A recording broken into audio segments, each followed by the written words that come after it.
Hello students, good morning to all of you. I am Karamveer Yadav sir, physics faculty. Dear student, in our previous lecture we discuss about Rutherford's alpha particle scattering experiment. बेटे आपने देखा Rutherford का alpha scattering जो experiment था atom के regarding वो 99% बिल्कुल सही था, बट फाइनली हमने देखा जब हमने एटम के स्टेबिलिटी की बात की या line spectrum of hydrogen atom के बारे में हमने बात की तो रदरफोर्ड का जो मॉडल ऑफ एटम है वो फेल हो गया। यानी कि जो मेन लिमिटेशन थे, जो मेन फेलियर्स थे रदरफोर्ड मॉडल ऑफ एटम के वो आपके थे, it could not explain the stability of atom. Second point, it could not explain the line spectrum of hydrogen atom.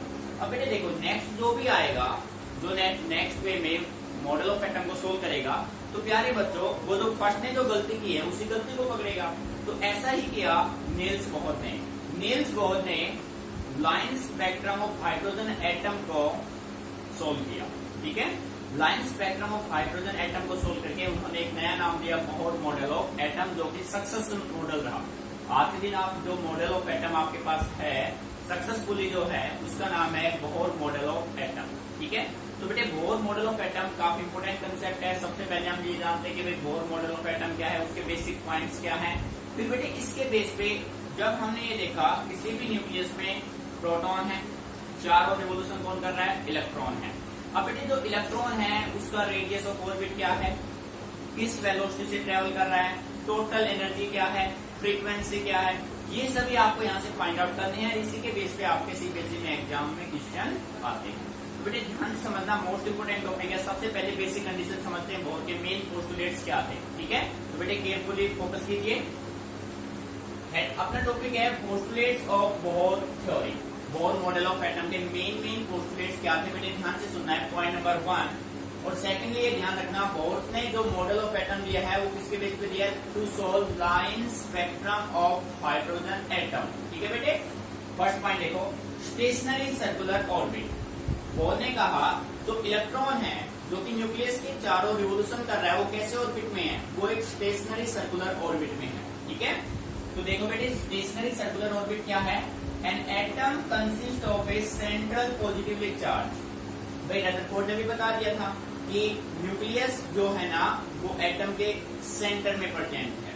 ठीक है, रदरफोर्ड ने कहा था whole mass and the entire charge of the atom is concentrated at its centre and is called nucleus. ठीक है, an atom consist of a central positively charge nucleus and negatively charged electron revolve around the nucleus in certain orbit called stationary orbit।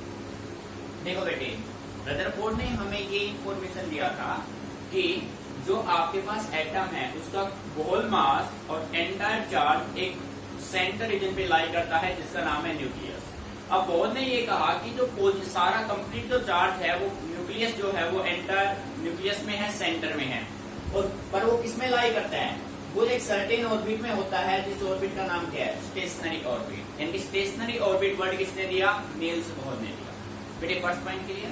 Second में देखो Bohr ने फिर अपने कुछ quantum condition दिए। बेटे बोहर के क्वांटम कंडीशन, ये पॉइंट आपका सबसे इंपोर्टेंट पॉइंट है, इसी के बेस पे आप सारे न्यूमेरिकल प्रॉब्लम सोल्व करेंगे। ठीक है, बोहर का क्वांटम कंडीशन क्या था, the stationary orbit are those in which angular momentum of electron is an integral multiple of h upon 2 pi. बेटे ये है h, Planck's constant, h upon 2 pi. बेटे ध्यान सुनो, भाई ये कोई ऑब्जेक्ट है, इस ऑब्जेक्ट पे आपने फोर्स एक्सर्ट किया, ये लीनियर डिस्प्लेसमेंट दे, तो बेटे यहाँ पे जो मोमेंटम होगा वो आपका होगा लीनियर वेलोसिटी को फॉलो करेगा, तो ये होगा आपका लीनियर मोमेंटम।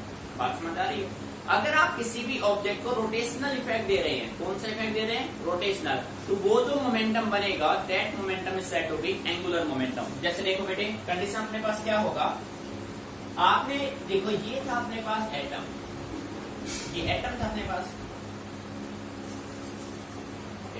ये हो गया बेटे एटम। ठीक है, इसके सेंटर में ये हो गया इस एटम का न्यूक्लियस, जिसपे कैसा चार्ज है, पॉजिटिव चार्ज है। This is the nucleus of atom. ठीक है, और बेटे इसका जो यहां से यहां तक का दिस इज द रेडियस, यहाँ पे जो अपने पास है वो अपने पास क्या है, इलेक्ट्रॉन है जो इसके चारों क्या कर रहा है, रिवोल्यूशन कर रहा है। कितने स्पीड से कर रहा है भाई, v स्पीड से, जिसका मास कितना है m। मीनिंग समझ में आ रहा है ना। तो बेटे जब कोई भी ऑब्जेक्ट रोटेशनल इफेक्ट लेता है तो उसका जो मोमेंटम होगा वो कौन सा होगा, एंगुलर मोमेंटम। और बोर ये कहता है जो एंगुलर मोमेंटम होगा इलेक्ट्रॉन का वो इंटीग्रल मल्टीपल होगा h/2π, that is angular momentum linear momentum into इसका distance, moment of linear momentum is angular momentum, mvr is equal to n/2π। बेटे यहाँ पे जो n है वो आपका है प्रिंसिपल क्वांटम नंबर, ठीक है। और n की वैल्यू आपके पास फर्स्ट ऑर्बिट में 1, सेकंड में 2, थर्ड में 3, फोर्थ में मतलब ऐसे चलता रहेगा 1, 2, 3, 4, 5, 6, 7, 8, 9, ठीक है बेटे। ये था quantum condition of Bohr model of atom, meaning यहाँ तक क्लियर। काफी इंपोर्टेंट पॉइंट है, ध्यान रखना, बेसिकली यूज करेंगे हम इसको, ठीक है। सेकंड थर्ड देखो बेटे ट्रांजिशन। बेटे ट्रांजिशन का मतलब ये है कि जब अपना इलेक्ट्रॉन जंप करेगा एक ऑर्बिट से दूसरे ऑर्बिट में, when an electron jump from one orbit to another orbit then its radiates energy. जब कोई भी इलेक्ट्रॉन बेटे या तो लो से हाई में जाएगा या हाई से लो में आएगा तो वो क्या रेडिएट करेगा, एनर्जी रेडिएट करेगा डेफिनेटली, ठीक है। The electron does not radiate energy when in stationery orbit. बेटे ध्यान देना, अगर इलेक्ट्रॉन एक ही ऑर्बिट में स्टेशनरी ऑर्बिट में हो किसी तरीके से कोई एनर्जी रेडिएट नहीं करेगा। ये इलेक्ट्रॉन एनर्जी रेडिएट कब करेगा, जब ये या तो हाई स्टेट से लो में आएगा या लो से हाई में जाएगा। बेटे बात समझ आ रही है। अगर मैं कहूं कि ये किसी एक स्टेट में है, एक ऑर्बिट में है, स्टेशनरी ऑर्बिट में है, जब कोई भी इलेक्ट्रॉन स्टेशनरी ऑर्बिट में होता है वो किसी टाइप की कोई भी एनर्जी रेडिएट नहीं करेगा। रेडिएट एनर्जी कब होगा, जब वो हाई से लो में आए या लो से हाई में जाए। अच्छे से ध्यान रखना इसको। The quantum of energy is emitted और absorb when an electron jump from one stationary orbit to another. ये ध्यान रखना बेटे। एनर्जी रेडिएट कब होगी, जब इलेक्ट्रॉन एक ऑर्बिट से दूसरे ऑर्बिट में एंट्री करेगा, चाहे वो हाई से लो में आए या लो से किस में जाए, हाई में जाए। बट अगर वो पर्टिकुलर एक फिक्स ऑर्बिट में है तो किसी टाइप का कोई एनर्जी रेडिएट नहीं करेगा। तो बेटे यहाँ से आप कह सकते हैं द फ्रीक्वेंसी ऑफ एमिटेड और absorb radiation is h mu, energy of photon equal to initial minus final. बेटे ये है बोहर का फ्रीक्वेंसी कंडीशन, ठीक है। बेटे ये क्वेश्चन भी आपसे एग्जाम में पूछा जा सकता है, व्हाट आर द, पूछा जा सकता है आपसे भैया what are the main postulates of Bohr quantum condition या main postulates of Bohr theory, ठीक है। तो बेटे 3 पॉइंट है आपके, पहला होगा stationary circular orbit, second quantum condition और थर्ड वन आपका होगा ट्रांजिशन। ट्रांजिशन का सिंपल मीनिंग है जब इलेक्ट्रॉन स्टेशनरी ऑर्बिट में है तो वो किसी भी टाइप का कोई एनर्जी रेडिएट नहीं करेगा। जब यही इलेक्ट्रॉन एक ऑर्बिट से दूसरे ऑर्बिट में जाएगा तो ये एनर्जी रेडिएट करेगा और वो अपने पास इस वे में होगा। ठीक है। क्वांटम कंडीशन ध्यान रखना, क्वांटम कंडीशन में बोहर कहता है कि जब कोई भी इलेक्ट्रॉन किसी न्यूक्लियस के चारों रिवोल्यूशन करेगा तो उसका जो एंगुलर मोमेंटम होगा वो इंटीग्रल मल्टीपल होगा किसका, h/2π का। बेटे यहाँ पे n है प्रिंसिपल क्वांटम नंबर और h है आपका प्लैंक्स कांस्टेंट। ये h है भाई, h प्लैंक्स कांस्टेंट। तो प्यारे बच्चों अच्छे से इसको ऑब्जर्व कीजिए। अब हमें इस मॉडल ऑफ एटम इसका हमें क्या फाइंड आउट करना है, सबसे पहले हम फाइंड आउट करेंगे इसका रेडियस, फिर इसका वेलोसिटी और फिर इसका टोटल एनर्जी और फिर इसका फ्रीक्वेंसी। ये 4 पॉइंट हमें सोल्व करने हैं जो एग्जाम में बार बार पूछे जा रहे हैं आपसे। ठीक है बेटे, अच्छे से एक बार इसको नोट कर लो। कोई भी पॉइंट आपको समझ में नहीं आ रहा है तो आप मेरे से डिस्कस कीजिए। ठीक है, तो इसके बाद हम करते हैं रेडियस ऑफ ऑर्बिट। ठीक है, नोट इट डाउन।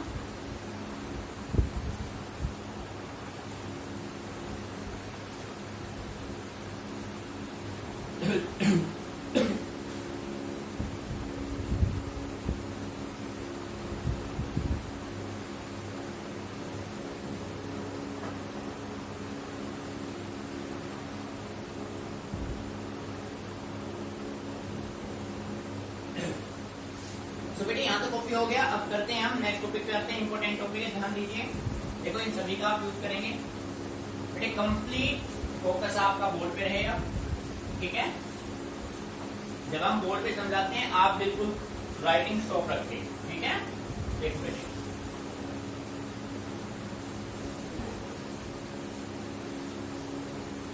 बेटे ध्यान दीजिए, अपना हेडिंग बना लीजिए आप सभी।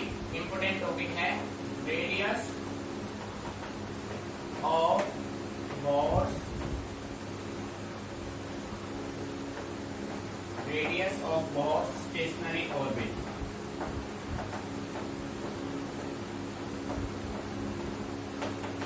ठीक है बेटे, इसका सिंबल आपका होगा आर, आपको अच्छे से ध्यान देना है बेटे, ध्यान से सुनो बिल्कुल केयरफुली। टॉपिक इंपोर्टेंट है, चेन सिस्टम शुरू करेंगे। सबसे पहले हम फाइंड आउट करेंगे रेडियस। रेडियस का यूज करेंगे वेलोसिटी में, फिर रेडियस वेलोसिटी का यूज करेंगे किसमें, टोटल एनर्जी में, फिर तीनों का यूज करेंगे फ्रीक्वेंसी में। ठीक है, तो पूरा फोकस रखिए, चेन सिस्टम से काम होने वाला है। चारों टॉपिक इंपोर्टेंट है, पेपर में इनमें से कोई एक टॉपिक आपसे पूछा जाएगा। देखिए बेटे, हम मान लेते हैं let us consider an electron of mass m revolve around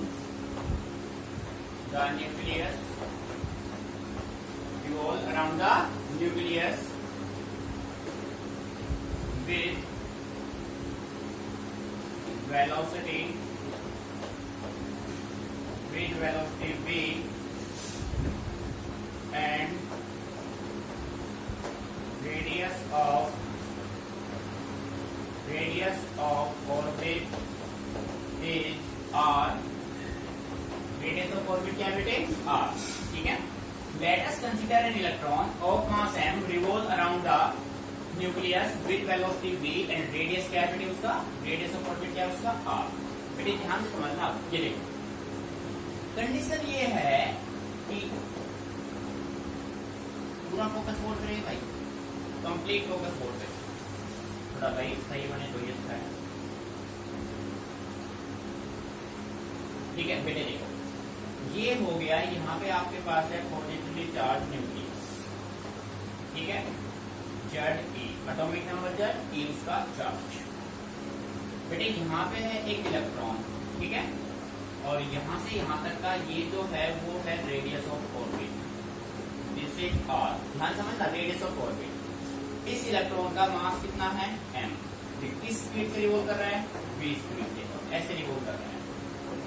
बात समझ आ रही है? ठीक है, जेड ई ये न्यूक्लियस हो गया बेटे अपने पास, न्यूक्लियस। ठीक है, मीनिंग आ रहा है समझ में? अब बेटे ये देखो, न्यूक्लियस का चार्ज है पॉजिटिव, इलेक्ट्रॉन का चार्ज है नेगेटिव। बेटे पॉजिटिव नेगेटिव में हमने रदरफोर्ड के जो कंक्लूजन में, रदरफोर्ड के मॉडल ऑफ एटम में आपने जो ऑब्जर्वेशन के बाद जो कंक्लूजन लिखे थे उसमें आपने नोट किया था, आपका थर्ड पॉइंट था Rutherford model of atom holds the Coulomb's law, good for Coulomb's law. ठीक है बेटे, कूलम्ब्स लॉ क्या था, Coulomb's law stands for electrostatic forces of attraction. ठीक है, तो यानी कि ये पॉजिटिव चार्ज है, ये नेगेटिव चार्ज है। बेटे पॉजिटिव नेगेटिव में जो फोर्सेस ऑफ अट्रैक्शन होगा that is electrostatic forces of attraction. In second वे मैं कह सकता हूं किसी भी इलेक्ट्रॉन को, बेटे ये इलेक्ट्रॉन सर्कुलर पाथ को फॉलो कर रहा है ना, किसी भी ऑब्जेक्ट को सर्कुलर पाथ प्रोवाइड कराने के लिए हमें एक फोर्स का रिक्वायरमेंट होता है, that force is said to be centripetal force, होता है ना बेटे। और यहाँ पे इस इलेक्ट्रॉन को, मेन पॉइंट है ध्यान से सुनना, यहाँ पे इस इलेक्ट्रॉन को जो नेसेसरी सेंट्रीपिटल फोर्स प्रोवाइड कराएगा वो बेटे कौन कराएगा, वो कराएगा इलेक्ट्रोस्टैटिक फोर्सेस ऑफ अट्रैक्शन। ये ध्यान रखना, इस इलेक्ट्रॉन को सर्कुलर पाथ जो प्रोवाइड करा रहा है वो कौन करा रहा है, इलेक्ट्रोस्टैटिक फोर्सेस ऑफ अट्रैक्शन। बात समझ आ गई? तो देखो, तो यहाँ पे मैं लिख सकता हूँ द सेंट्रीपिटल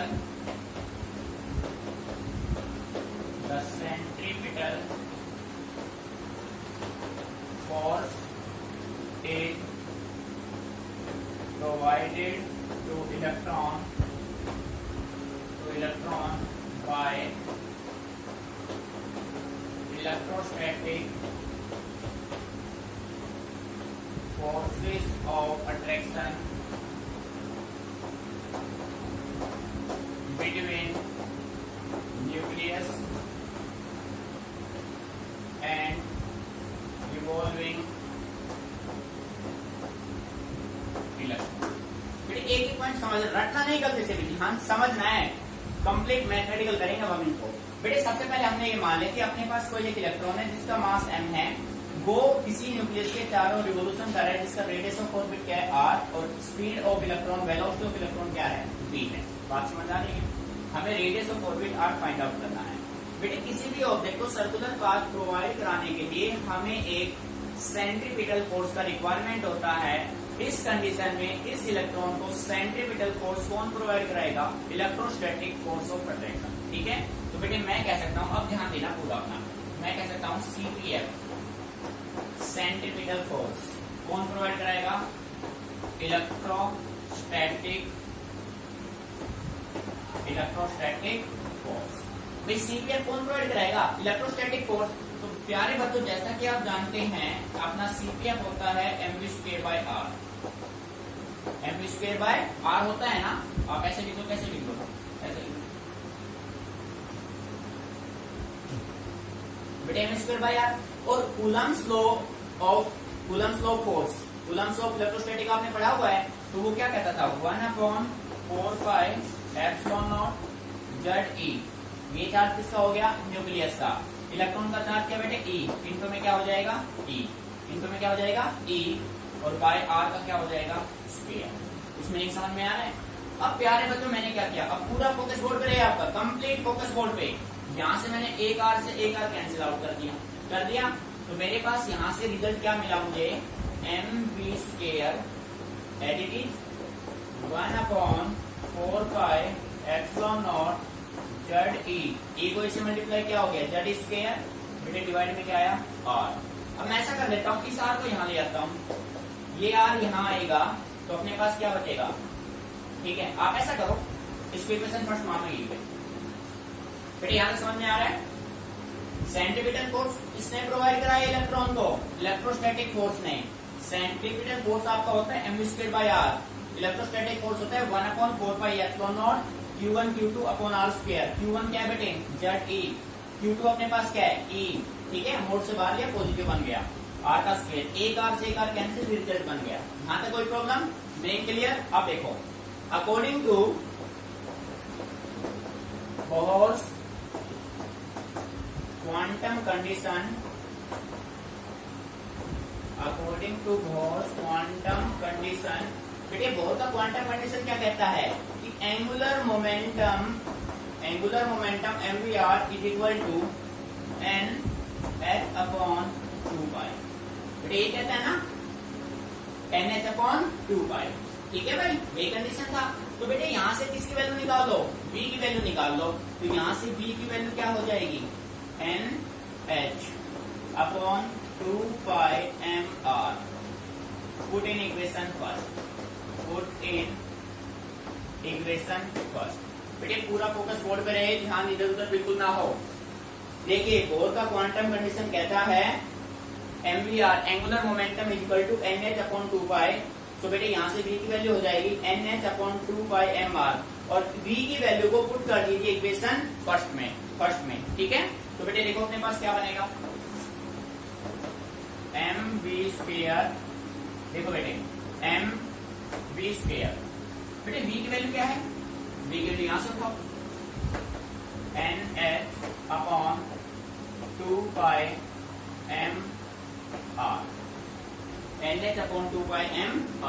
तो बेटे इसका करना है स्क्वायर, और ये किसके बराबर होगा? देखो भाई, किसके बराबर होगा? 1/4πε0 ZE² बाय क्या होगा? r।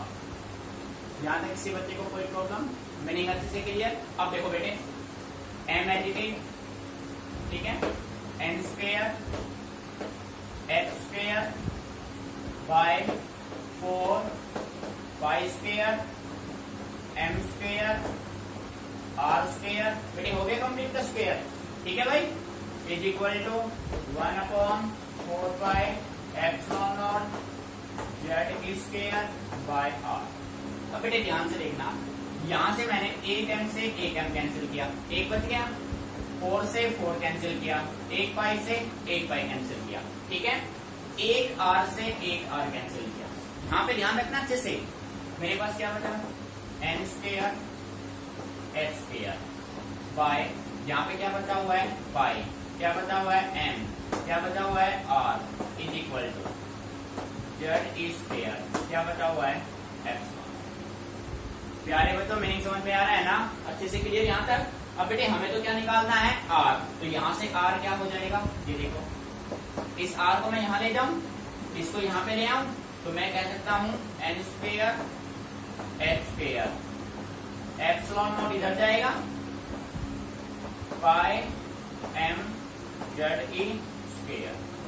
प्यारे बच्चों आ रहा है कुछ समझ में? अरे हाँ या ना, मीनिंग अच्छे से क्लियर?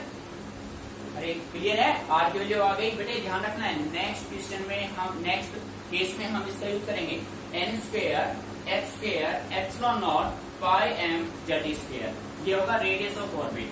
ठीक है, यहाँ पे मैं लिख देता हूं for nth orbit, for nth orbit या in nth orbit, in nth orbit, तो बेटे आर nth क्या हो जाएगा,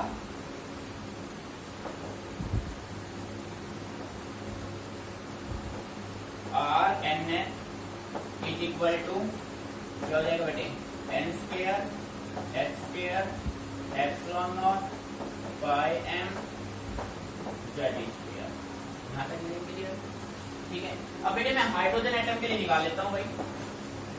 for hydrogen atom, hydrogen atom के लिए बेटे जेड की वैल्यू क्या हो जाएगी 1।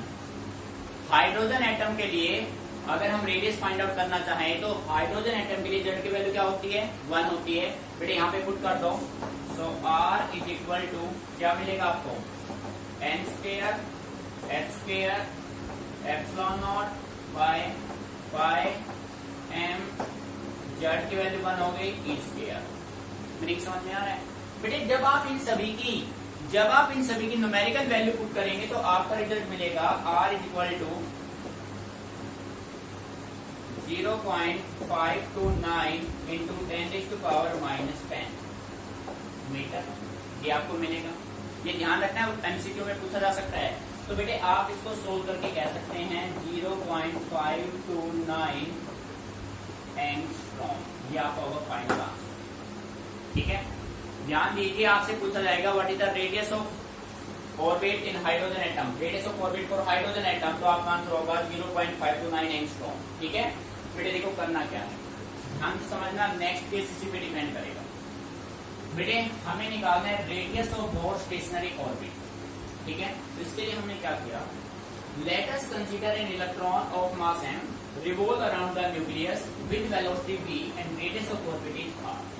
हमने ये मान लिया कि अपने पास एक इलेक्ट्रॉन है जिसका मास m है, जो न्यूक्लियस के चारों रिवॉल्व कर रहा है विद स्पीड v से and radius of orbit is r। बात समझ आ रही है? बेटे इस इलेक्ट्रॉन को सर्कुलर पाथ प्रोवाइड कराने के लिए एक नेसेसरी सेंट्रीपिटल फोर्स का रिक्वायरमेंट होगा, और वो सेंट्रीपिटल फोर्स इस इलेक्ट्रॉन को कौन प्रोवाइड कराएगा, तो अपना आंसर होगा electrostatic forces of attraction between nucleus and revolving electron. ठीक है, तो बेटे आपने यहाँ पे नोट किया CPF is equal to electrostatic force. तो प्यारे बच्चों जैसा कि आप सभी जानते हैं CPF होता है mv²/r। Electrostatic forces of attraction आपने स्टडी किया, कूलम्ब्स लॉ आपका कहता है 1/4πε0 ZE, charge of nucleus E electron का। हो गया भाई, डिस्टेंस का स्क्वायर, दोनों के बीच का डिस्टेंस कितना है r, तो r का स्क्वायर। बेटे एक r से एक r कैंसिल हुआ, mv² की वैल्यू हो गई ये। ठीक है, अब देखो, अब आपने यूज किया बोर का क्वांटम कंडीशन। बोर का क्वांटम कंडीशन ये कहता है कि किसी भी इलेक्ट्रॉन का जो एंगुलर मोमेंटम होगा वो इंटीग्रल मल्टीपल होगा इसका h/2π, n/h/2π। यहाँ से आप v की वैल्यू फाइंड आउट कर लो, v की वैल्यू आपको मिली nh/2πmr। बेटे इस v की वैल्यू को आप इक्वेशन फर्स्ट में पुट कर दीजिए। आपने यहाँ पे डाटा पुट किए, कैंसिल आउट हुए, ये रिजल्ट आपको मिला। आपने यहाँ से r फाइंड आउट किया। बेटे r का थ्योरेटिकल रिजल्ट ये आपको माइंड में रखना है आप। ठीक है, क्योंकि नेक्स्ट केस आप करेंगे तो उसमें आप r डेराइव थोड़े ना करोगे, आपको माइंड में होगा तो आपका टाइम बचेगा, वरना भाई डेराइव तो करना पड़ेगा अगर याद नहीं है तो। n² h² epsilon not numerical में डायरेक्टली काम आ जाएगा, पाई एम जेड स्क्वायर। ठीक है, nth ऑर्बिट में r nth हो जाएगा। बेटे हाइड्रोजन एटम के लिए जेड की वैल्यू क्या होगी 1, वैल्यू पुट करो, रिजल्ट ये बनेगा सोल्व करने पे। तो आप याद रखना हाइड्रोजन एटम के लिए r होता है 0.529 एंगस्ट्रॉम। सेकेंडली एक रिलेशन आर का रिलेशन किसके साथ, एन के साथ, जो कि काफी इंपॉर्टेंट है, यहाँ पे मैं लिख देता हूँ, काम आएगा।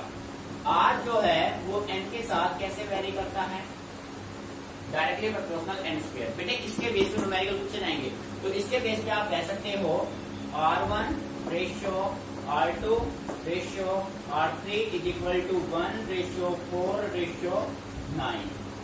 मीन्स फर्स्ट ऑर्बिट में आर की वैल्यू 1, सेकंड में 4, थर्ड में 9, ऐसे चलेगा। ठीक है, ये आपको ध्यान रखना है। 4 आए तो 16, 5 आए तो 25। बेटे अच्छे समझिए, कोई भी पॉइंट समझ में नहीं आ रहा है, कोई भी लाइन समझ में नहीं आ रही तो आप मेरे से पूछिए। ठीक है, नोट इट डाउन।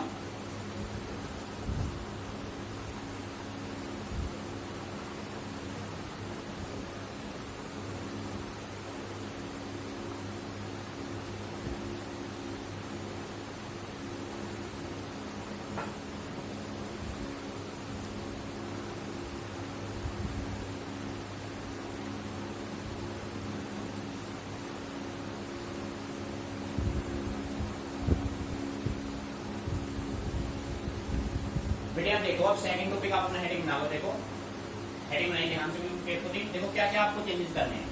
सेकंड आपका हेडिंग बनेगा वेलोसिटी। बेटे ध्यान सुनना, velocity of an electron in बहुत स्टेशनरी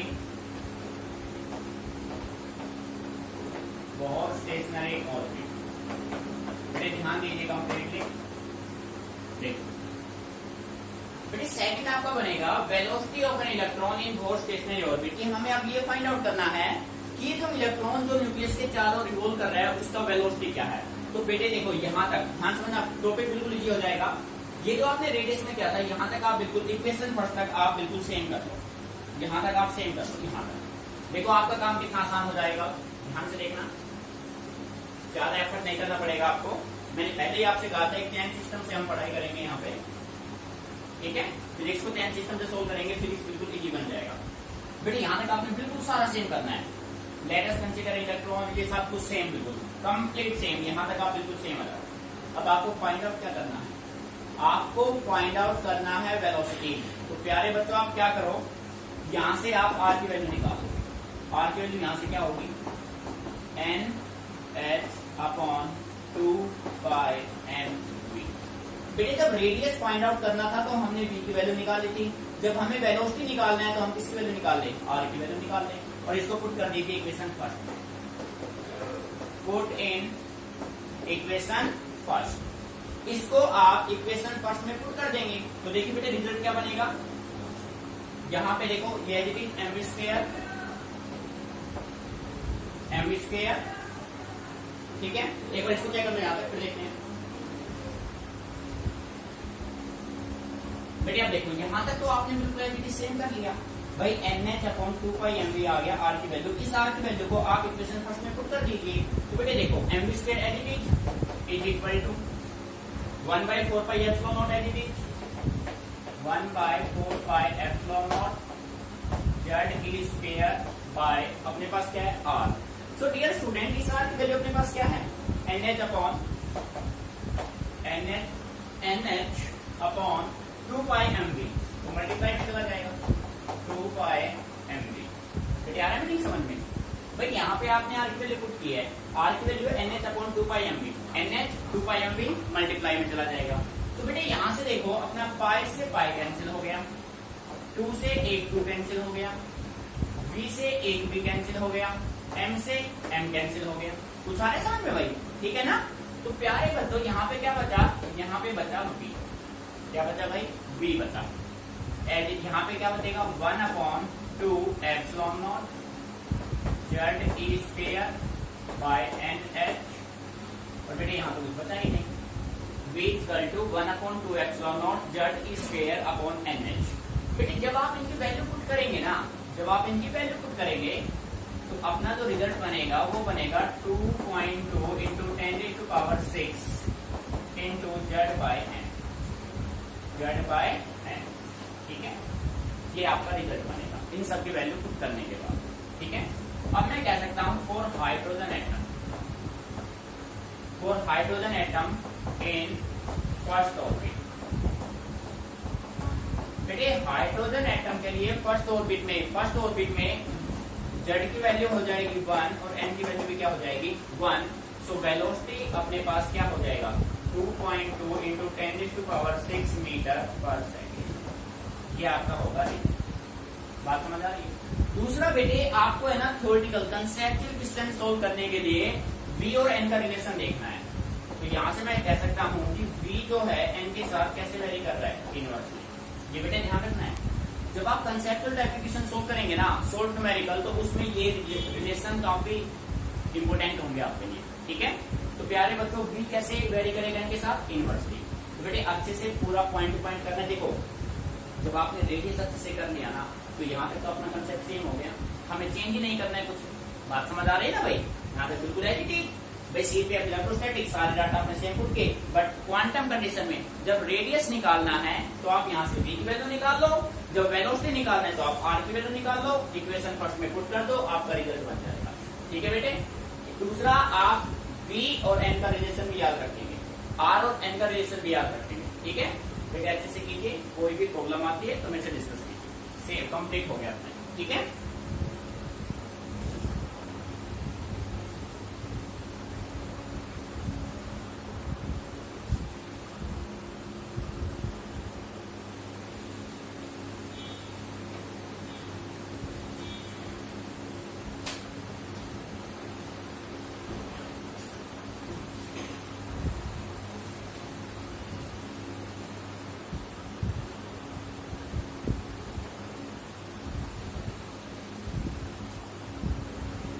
आपको इनमें कहीं पे भी एक रटना नहीं है, चीजों को समझ के चलना है।